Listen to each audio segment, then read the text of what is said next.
Can I tell you what I think the root cause of humanity's problems is? I've done a lot of thinking about it, and others before me have as well. This is a question as old as time. What should humans do differently? And so many religious teachers have tried to tell us what we should do differently. And my personal favorite religious character, sage, was Jesus Christ. I was raised in Christian school, so I learned a lot about what Jesus said and what the Bible said. Two different things, by the way. Jesus' portion of the Bible is relatively small, and many versions of Christianity are based on things from the Old Testament, which were rule-based and hateful and fearful, and that version of the Bible I don't like as much. And Jesus didn't really care for it either. He taught differently and he taught better. And what Jesus taught wasn't an eye for an eye and a tooth for a tooth. It was not. What Jesus taught, and by the way, some people who are hateful and spiteful will use things like that from the Bible to say that that's what God believes in. But I don't know what God that is, because it wasn't the God of Jesus Christ. The teachings of Jesus Christ were very clear. If you look up, you can get a Bible. If you like, there are versions of the Bible. Some people don't know this, so I'm going to tell you something.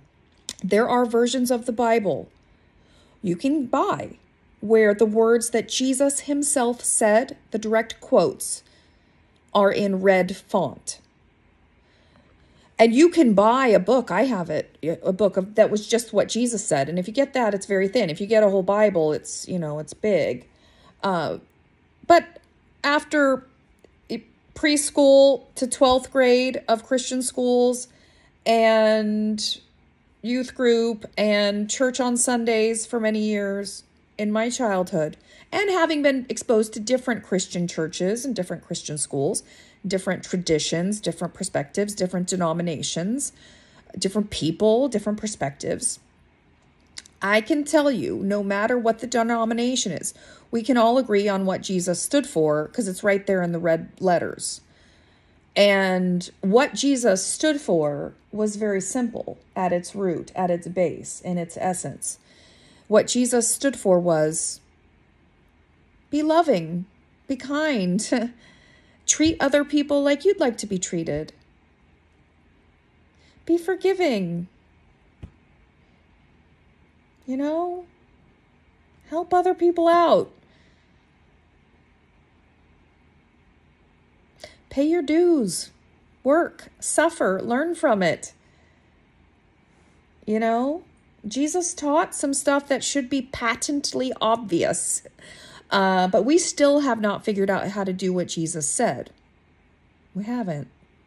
By the way, I don't consider myself Christian because I associate that word with the Christian church, and I've had bad experience when you go to churches and there's people managing it and they say whatever they want and they lose sight of what Jesus taught, what Jesus stood for, and they find the hateful parts and they get you to put money in their donation plate and they pad their pockets. And there are versions of Christian churches which are shady as hell and controlling and manipulative and brainwashing and patriarchal and misogynistic and racist. And there's that version of Christianity, which is a common version of Christianity. So I'm not interested in Christianity anymore.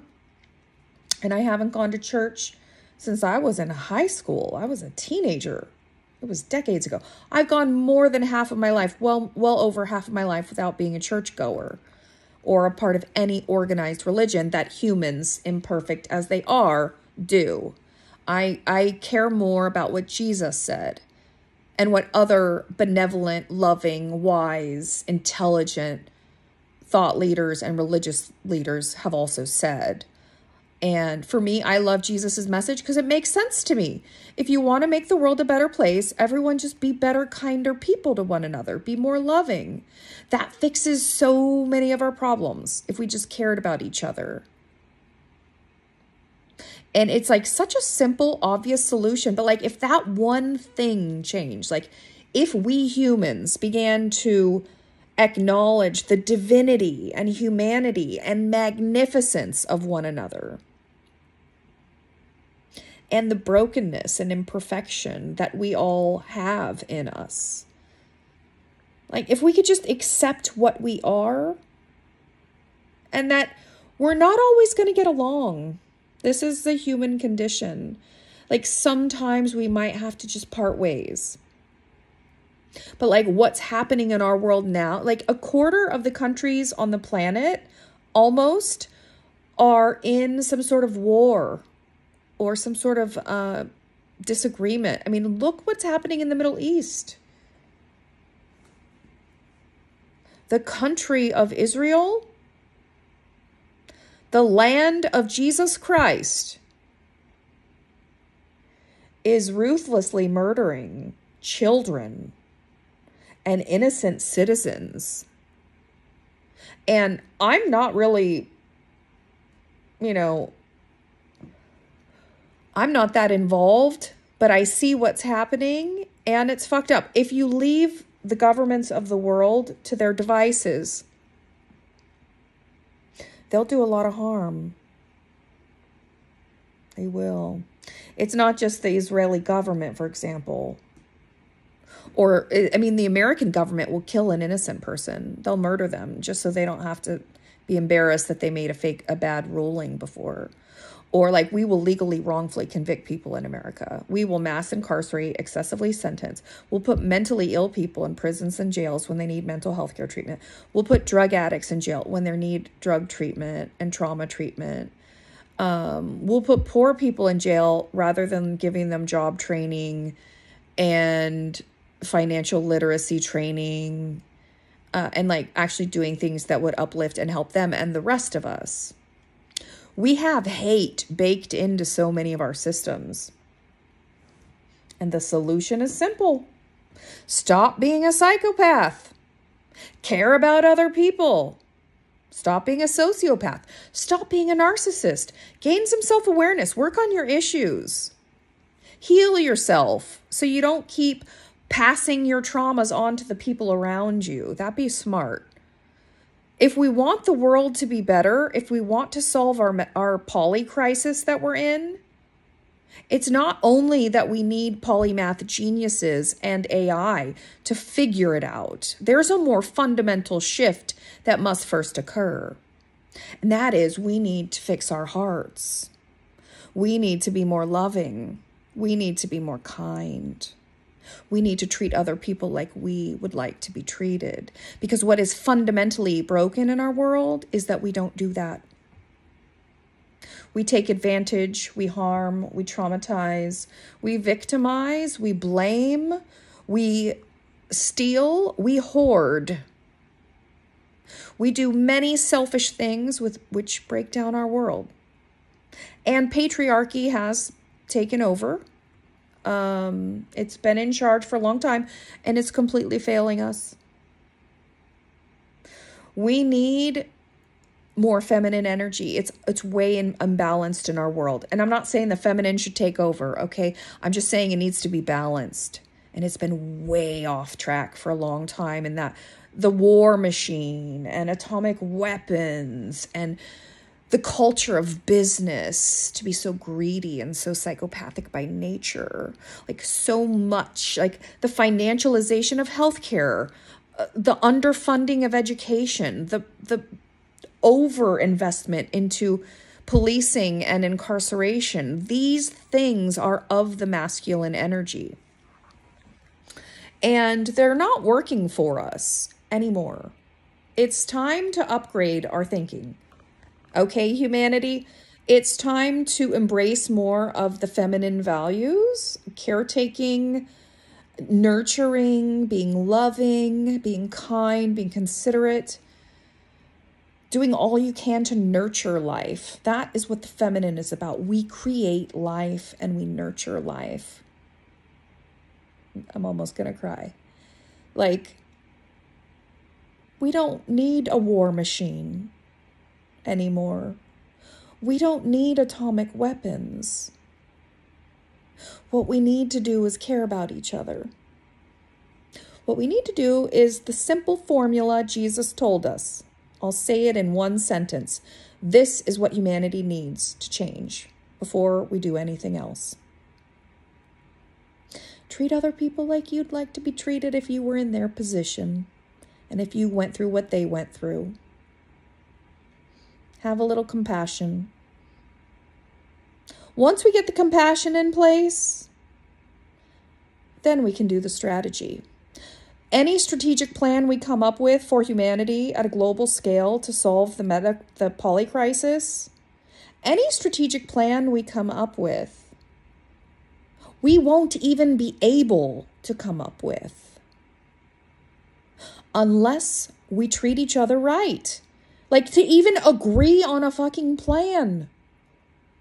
I experimented with this recently. I had a group of strong polymaths, even some polymath thought leaders, gathered in Corfu, Greece for a week, and we experimented with making a strategic plan for humanity at a global scale, thinking about the meta crisis and what are the solutions going to look like and what would the problems look like, and just beginning to have those kinds of conversations. We did it in October 2024. We did it. And the big takeaway for me from that learning experience was that even if you get a group of polymath geniuses together in the same room, they can't get along. They're like a bunch of beta fish, each so singular, so independent, so original, so free thinking. Everyone in the room thinks they're the smartest, which means they're not real polymaths, by the way, because a real polymath is just much more interested in learning and absorbing and taking in than trying to convince someone else of their stance, I would say. Like, there's such a commitment to learning that a real polymath is willing to let their mind shift. It can feel uncomfortable. It can feel uncomfortable to let your mind evolve, but we need to, let that happen. We need to have what I call a critical openness. You're critical, but you're still open. You're open, but you're still critical to ideas. You keep upgrading. You keep taking in all these data points so that you can achieve consilience, seeing the whole picture and all the interconnections in your own singular mind. And yes, systems thinking can be done in one person. If you study a system long and hard enough, you know all the interdependencies, you know all the relationships, you understand how to fix the problem because you've studied it sufficiently. Systems thinking isn't just something that is for groups. It's not something that has to be through formal exercises or processes. Systems thinking is a concept that says, hey guys, it's really useful when you want to solve a problem to understand everything about it and all the interrelationships and all the interdependencies and the root causes of problems. Like, that's a smart thing to do. And that's what systems thinking is. And how it shows up, it could be in groups, it could be in individuals, it could be in formal exercises, it can be in discussion and reading and learning and seeing, learning to see, learning to understand. The critical element in it is this ability to keep changing your mind, to keep being uncomfortable, to take in what fits and what resonates and leave the rest.